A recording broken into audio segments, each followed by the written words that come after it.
చంద్రబాబు నాయుడు గారి నాయకత్వం రావాలి. అలానే మన రాష్ట్ర భవిష్యత్తు బాగుండాలంటే కూటమి ప్రభుత్వం అధికారంలోకి రావాలి. చంద్రబాబు నాయుడు గారు మన దర్శి వచ్చినప్పుడు హామీ ఇచ్చారు. సాగునీటి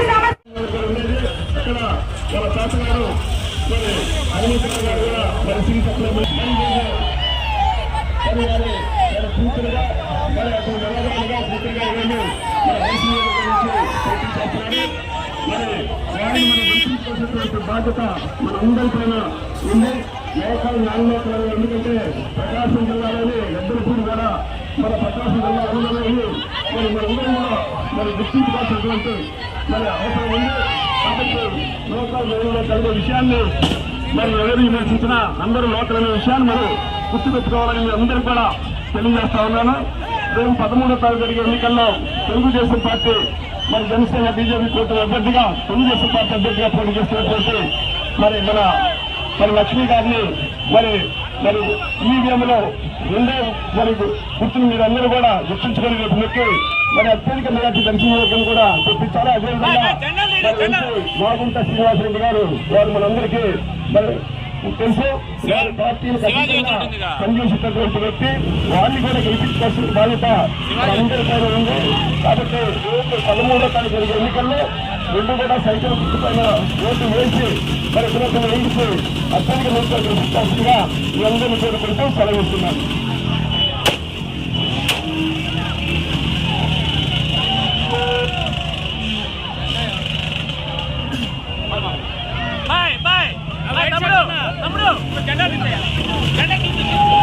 ఇవాళ ఇక్కడికి ప్రముఖ సినీ నటులు శివాజీ అన్న గారు వచ్చారు. మనల్ని ఎవరు ఆపేది అన్నట్టుగా ప్రజాత్రి చేస్తున్నారు. ఆంధ్ర రాష్ట్ర ప్రజల కోసం, తెలుగు వారి జాతి కోసం, అమరావతి సాధన కోసం ఎన్నో పోరాటాలు చేసిన రియల్ హీరో శివాజీ అన్న గారికి నమస్కారం.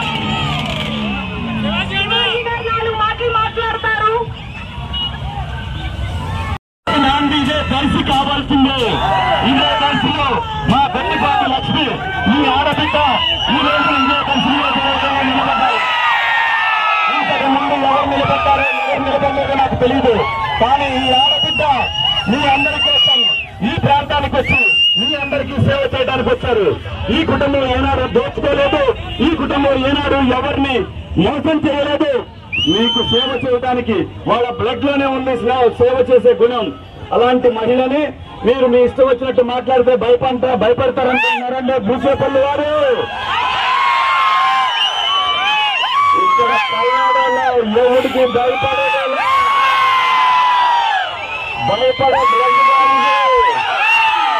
నువ్వు ఒకసారి పెడితే నేను 100 సార్లు పెడతా. ఒక్కసారి పెడితే 1000 సార్లు పెడతా. పెట్టే గుణం మాది, దోచుకునే గుణం మీది. సోదరులారా, ఒకటి మాత్రం గుర్తుంచుకోండి, ఈ రాష్ట్రానికి ముఖ్యమంత్రి వచ్చిన తర్వాత మన బిడ్డలకి ఉద్యోగ అవకాశాలు లేకుండా, రాజధాని లేకుండా చేశాడు. మీ అందరినీ మోసపూరితమైన హామీలతోటి ఈ రోజున ఆంధ్రప్రదేశ్ ను భారతదేశంలో అట్టడుగు స్థాయిలో నిలబెట్టాడు. పాఠశాలలు అన్నాడు, నాడు నేడు అన్నాడు. కాంట్రాక్టులకు మాత్రమే నాడు నేడు, బిడ్డలకు కాదు. భారతదేశంలో అక్షరాస్యతలు ఆంధ్రప్రదేశ్ ఏ స్థాయిలో ఉందంటే 30 లాస్ట్ ప్లేస్ లో ఉంది ఆంధ్రప్రదేశ్.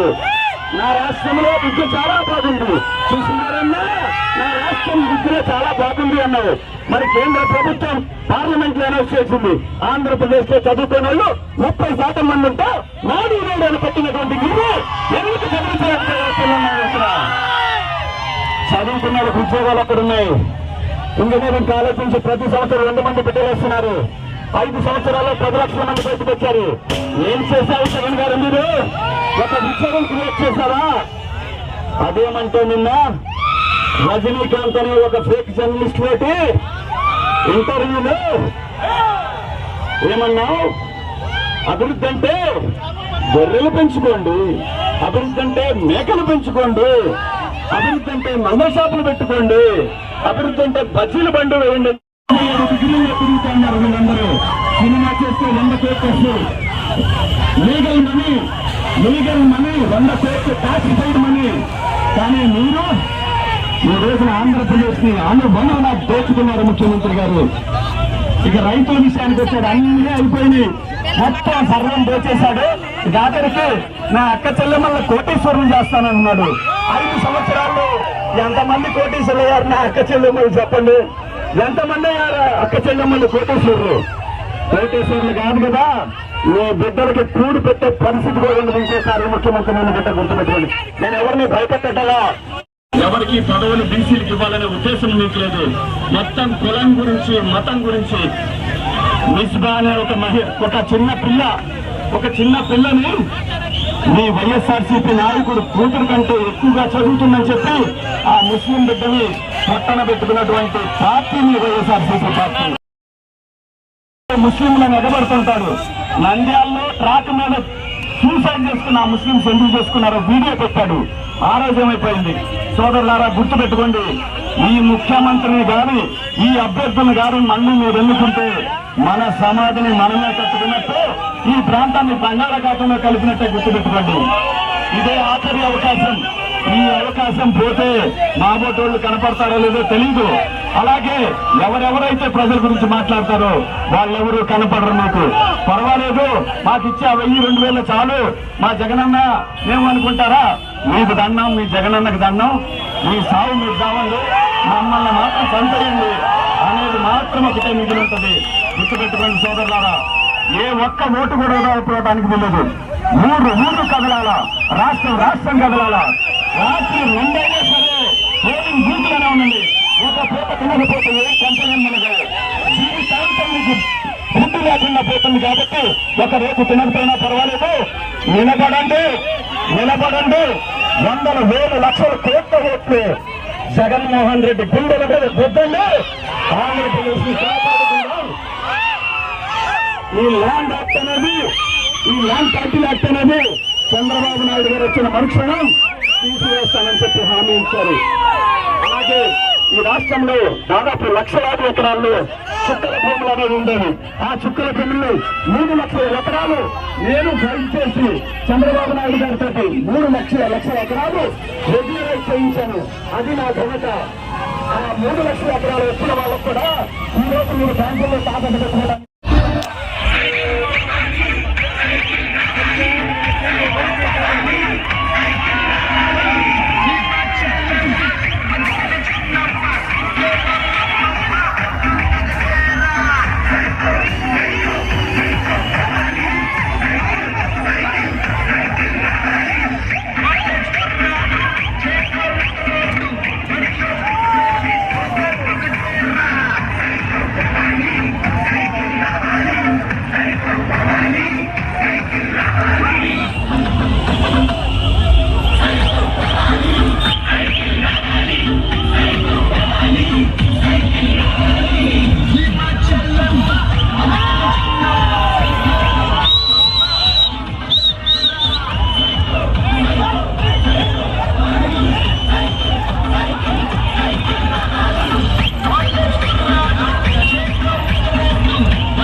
155 గ్రామాలు 20 వార్డులు పర్యటించాను.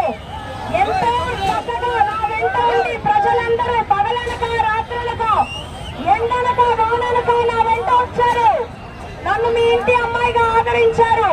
మీ సహకారాన్ని నేను ఎప్పుడూ మర్చిపోను. అభివృద్ధి రూపంలో మీ రుణం తీర్చుకుంటాను. మొన్న చంద్రబాబు నాయుడు గారు దర్శి నియోజకవర్గం వచ్చినప్పుడు హామీ ఇచ్చారు, సాగునీటి సమస్యలు తీరుస్తానని.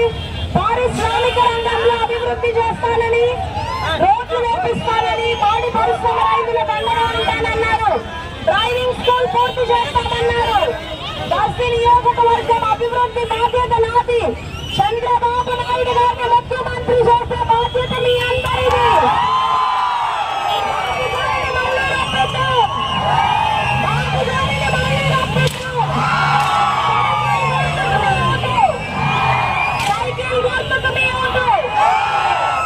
ప్రత్యర్థి నా మీద ఎన్ని విమర్శలు చేసినా మహిళ ఏం చేయలేదు అన్నారు. నా వైద్య వృత్తిని విమర్శించారు. వచ్చి ప్రచారంలో భాగంగా ఒక డాన్సు చేస్తే రాజకీయం చేశారు. ప్రత్యర్థులు చేసే విమర్శలకి నేను భయపడను. ఇప్పుడు నా కుటుంబాన్ని విమర్శిస్తున్నారు. ప్రెస్ మీట్లు పెట్టి కుటుంబ సభ్యుల్ని హేళన చేస్తున్నారు. మా ఇంటిని 14 మంది డాక్టర్లు ఉన్నారు. మేము 50 రూపాయలతో మా కష్టాన్ని తీసుకొచ్చి దర్శిలో పెడుతున్నాము. వైసీపీలో దోచుకున్న సొమ్ము పెట్టలేదు. మీరంతా ఆలోచించండి. మనం 2024లో ఉన్నాము. రాజకీయాలంటే విమర్శలు కాదు, ఎవరెంత అభివృద్ధి చేశారనేది పోటీ పడాలి. 20 ఏళ్ళు అంటి పెట్టుకుని అంటున్నారు. అంటి పెట్టుకుని ఉండే రాజకీయ నాయకులు కాదు, అభివృద్ధి చేసే రాజకీయ నాయకులు. మీరంతా మంచిగా ఆలోచించి ఓటు హక్కును వినియోగించుకోండి. మీ అమూల్యమైన ఓటును సైకిల్ గుర్తుకు వేసి నన్ను ఎంపీగా మాగుంట శ్రీనివాసులు రెడ్డి గారిని గెలిపించండి. దర్శి అభివృద్ధి మా ధ్యేయం. దర్శి అభివృద్ధి అన్ని విమర్శలకి మా సమాధానం. జై చంద్రబాబు,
అంటే చెప్తా ఉంటాడు. వైసీపీ నాయకుల్ని వైసీపీ ఎమ్మెల్యేలు అడుగుతాను. మద్దతుకి ₹1,00,000 ఇవ్వగలరా మీరు? ఇలాంటి మాట్లాడతాం. ప్లాట్ఫామ్ గురించి నేను మాట్లాడతాను. హలో, సార్ పవన్ కళ్యాణ్ రైతులు తెలియదు కానీ ఈరోజు